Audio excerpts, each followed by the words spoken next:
आप सभी को मेरा प्रणाम। लास्ट वीडियो में हमने आपको बताया था कि उत्तराखंड की चारधाम यात्रा यमुनोत्री से शुरू की जाती है। इसके लिए आपको हरिद्वार पहुंचना होगा। सारे बड़े शहरों से हरिद्वार की कनेक्टिविटी है, तो हरिद्वार तक आने में आपको कोई परेशानी नहीं होगी। अगर हरिद्वार तक पहुंचने में आप लेट हो गए हैं तो यहाँ रुकने के लिए अच्छे होटल्स आपको रीजनेबल रेट पर मिल जाएंगे। हरिद्वार से यमुनोत्री तक के लिए डायरेक्ट बस मिलना काफ़ी मुश्किल होता है, फिर भी आप बस स्टैंड के बाहर डायरेक्ट बस के लिए पता कर सकते हैं। अगर आपको डायरेक्ट बस नहीं मिल पाती है तो आप बरकोट तक जा सकते हैं। बरकोट से आपको जानकी चट्टी तक के लिए शेयरिंग कैब मिल जाएगी और जानकी चट्टी से यमुनोत्री मंदिर के लिए 5 किलोमीटर की पैदल ट्रैकिंग करना पड़ता है। यमुनोत्री के आसपास होटल्स आपको बहुत ज़्यादा कॉस्टली मिलेंगे, इसलिए बरकोट में स्टे करना ज़्यादा ठीक रहेगा। बरकोट में आपको 1500 से 2000 रुपए तक के रूम्स इजीली मिल जाएंगे। यहाँ से यमुनोत्री मात्र 45 किलोमीटर की दूरी पर है। यमुनोत्री की पूरी यात्रा में लगभग कितना खर्चा आएगा, इसकी डिटेल्स हम आपको वीडियो के एंड में दे देंगे। अगर आप चारों धामों की या किसी भी धाम की यात्रा करना चाहते हैं तो आपको रजिस्ट्रेशन करना ज़रूरी है। वेबसाइट के लिंक मैं आपको डिस्क्रिप्शन में दे दूंगा।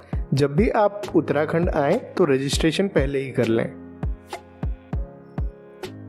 जानकी चट्टी से यमुनोत्री धाम की 5 किलोमीटर की पैदल यात्रा शुरू होती है।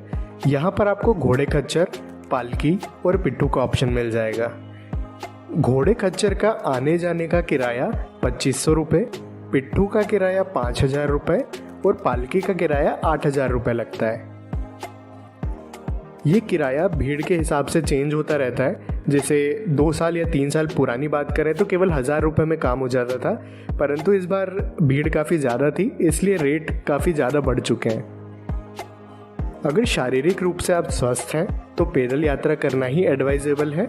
कोशिश करें कि सुबह जितनी जल्दी हो सके यात्रा की शुरुआत कर दें, ताकि दर्शन करके आप जल्दी लौट पाएँ और गंगोत्री के लिए रवाना हो जाएं। 5 किलोमीटर की इस पैदल यात्रा में आपको 3 से 4 घंटे का समय लगता है, क्योंकि पैदल मार्ग काफ़ी सकरा है और घोड़े, पालकी, कीचड़ की वजह से काफ़ी जाम लग जाता है। तो यात्रा की इन कठिनाइयों को अगर हम लोग साइड में रखें तो ये ट्रैकिंग काफ़ी खूबसूरत है। प्राकृतिक नज़ारे और माता के जयकारे आपका मन छू लेंगे। यमुनोत्री धाम के प्रांगण में पहुंचते ही तप्त कुंड आता है, जहां पर गर्म पानी का स्रोत है और भक्तगण यहाँ पर नहाने के बाद में माता जी के दर्शन करते हैं।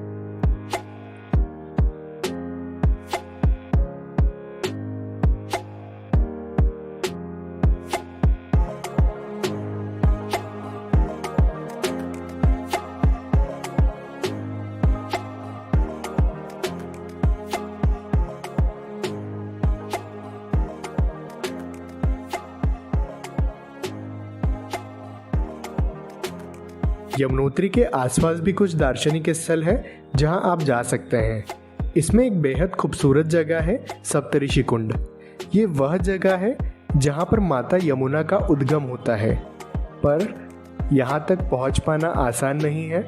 अगर आप पहली बार ट्रैकिंग कर रहे हैं, पहली बार पहाड़ों पर आए हैं, तो यह ट्रैक आपके लिए नहीं है। यहाँ के लोकल लोगों और गाइड के थ्रू ही आप सप्तऋषि कुंड तक पहुँच सकते हैं। आपको इसके बारे में अगर और डिटेल्स चाहिए तो मुझे कमेंट सेक्शन में बताइएगा, मैं इसके लिए एक अलग से वीडियो बना दूंगा। यमुनोत्री धाम में सूर्य कुंड भी प्रमुख आकर्षण का केंद्र है। इस कुंड में पानी का टेम्परेचर इतना ज़्यादा होता है कि भक्तगण इसमें चावल पकाकर प्रसाद के रूप में ग्रहण करते हैं। पुराने समय में जब यात्रा में 3 से 4 महीने का समय लगता था, इतनी ज़्यादा सुविधाएं नहीं थी।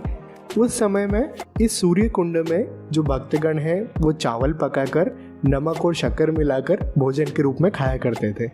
इस तरह आप माँ यमुना के दर्शन करके लगभग 2 घंटे में फिर से जानकी चट्टी पहुँच सकते हैं और यहाँ से आगे हरिद्वार के लिए या फिर गंगोत्री के लिए प्रस्थान कर सकते हैं। अब बात करते हैं यमुनोत्री धाम की यात्रा में होने वाले खर्च की और प्लानिंग की।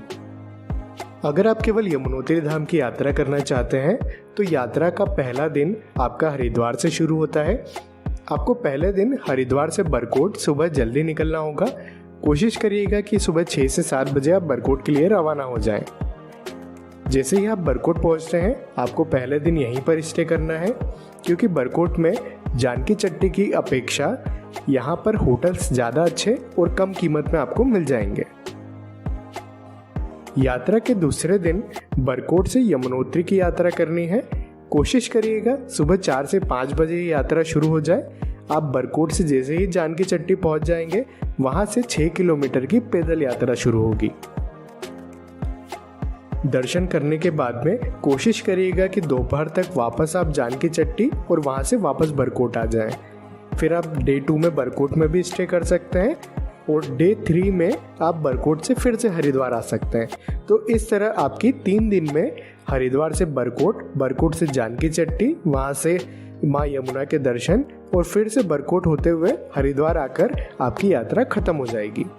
नॉर्मली सभी श्रद्धालु यमुनोत्री के साथ साथ गंगोत्री के भी दर्शन करते हैं। तो उस कंडीशन में आपका जो सेकेंड डे होता है, दर्शन करने के बाद में आप सीधे जानकी चट्टी आएंगे। वहाँ से आप उत्तरकाशी के लिए निकल जाइए और आप उत्तरकाशी में स्टे कीजिएगा। वहाँ से फिर गंगोत्री के लिए आप रवाना हो सकते हैं।